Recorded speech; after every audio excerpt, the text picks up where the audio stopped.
Berapa lama manusia bisa hidup? Lihat saja dari cara minum airnya.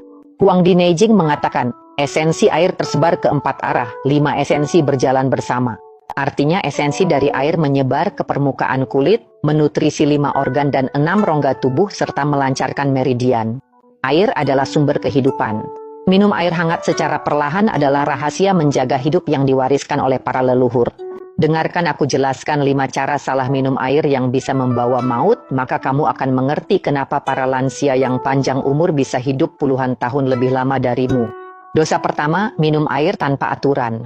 Semuanya tergantung suasana hati dan asal-asalan. Pagi-pagi kamu buru-buru naik kereta tanpa minum air, sore sibuk mengetik sampai lupa minum, malamnya makan hotpot, lalu menenggak sebotol besar cola. Ini bukan minum air, tapi mempermainkan nyawa sendiri. Huang Di Neijing menyatakan, minum teratur, air diminum sesuai urutan, artinya ada ritme dan aturan. Pagi hari, segelas air hangat membangunkan organ tubuh. Lansia panjang umur minum air saat bangun tidur, sebelum makan, setelah makan siang, dan sebelum tidur. Waktu ini lebih tepat dari jam, bukan karena tidak ada kerjaan, tapi mengikuti ritme alam dan mengumpulkan energi. Kalau minum air tidak memperhatikan ritme, cepat atau lambat tubuh akan kehilangan keseimbangan. Dosa kedua, menganggap air es sebagai minuman dan menganggap hawa dingin sebagai teman. Saat kamu meneguk es teh susu, rasanya memang segar sekali, tapi tahukah kamu apa yang terjadi pada limpa dan lambungmu? Mereka menggigil. Huang Di Neijing jelaskan, hawa dingin merusak paru, limpa, lambung. Kamu terus minum dingin, bahkan di musim dingin pun bir dingin. Tak heran tubuhmu bermasalah di usia awal 30-an. Paru terperangkap dingin, energi positif tak bisa turun, seperti api kecil dipadamkan air es, seluruh tubuh lemas tak bertenaga. Jangan kira sekarang kamu masih kuat. Hawa dingin di dalam tubuh itu seperti bom waktu, cepat atau lambat akan meledak dan menimbulkan masalah kesehatan. Saat muda, menikmati dingin memang menyenangkan sesaat, tapi saat tua, penderitaannya bisa berlangsung 10 tahun. Dosa ketiga, hanya minum air saat merasa haus, sama dehidrasi kronis. Seperti yang dikatakan dalam Huang Di Neijing, sering ingin membasahi mulut tanpa merasa haus. Artinya, minum air harus sering dan perlahan, bukan menunggu tubuh memberi alarm menenggak air. Menahan haus sampai mulut kering dan pandangan berkunang-kunang membuat tubuh kekurangan cairan. Cairan tubuh diperas habis, sering lelah dan mengantuk, 8 dari 10 kasus karena kekurangan air dan energi vital.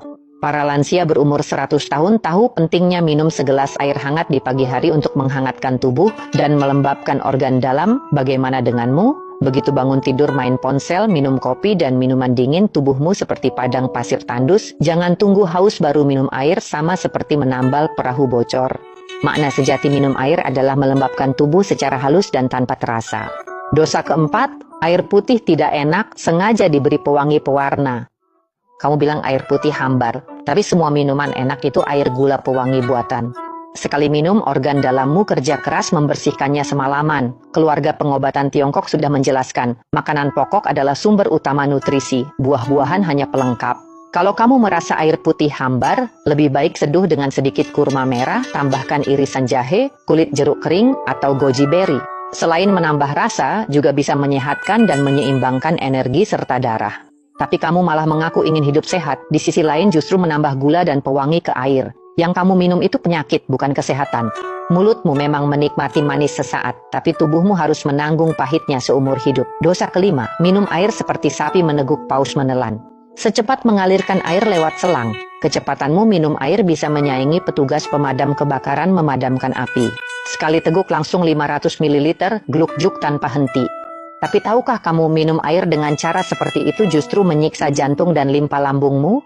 Kitab Lin Shu pernah berkata, jika minum tanpa bergerak, air akan tertahan di bawah jantung. Artinya air tidak sempat dicerna dan diserap, tertahan di tengah tubuh, lalu berubah menjadi dahak, kelembaban, racun, dan sumbatan. Minum air itu untuk kesehatan, bukan untuk lomba. Hanya dengan meneguk perlahan dan sedikit demi sedikit, air bisa diubah menjadi esensi halus yang dapat dimanfaatkan tubuh. Cara minum ala Cheers yang kamu lakukan itu, yang masuk ke perutmu bukan air, melainkan beban berat. Minum perlahan itu menyehatkan, minum cepat itu membebani. Jangan main-main dengan tubuhmu, mulai hari ini, hilangkan 5 kebiasaan buruk dalam minum air ini. 3 bulan lagi datanglah ke kolom komentar dan beritahu saya, apakah perutmu sudah lebih lembut? Apakah wajahmu sudah lebih cerah? Apakah energi, semangat, dan vitalitasmu juga meningkat? Minum air untuk menjaga hidup bukan sekadar omongan. Ini adalah kebijaksanaan bertahan hidup ribuan tahun yang tertulis dalam Huang di Neijing. Kalau kamu percaya, kamu akan hidup lebih lama dan lebih baik.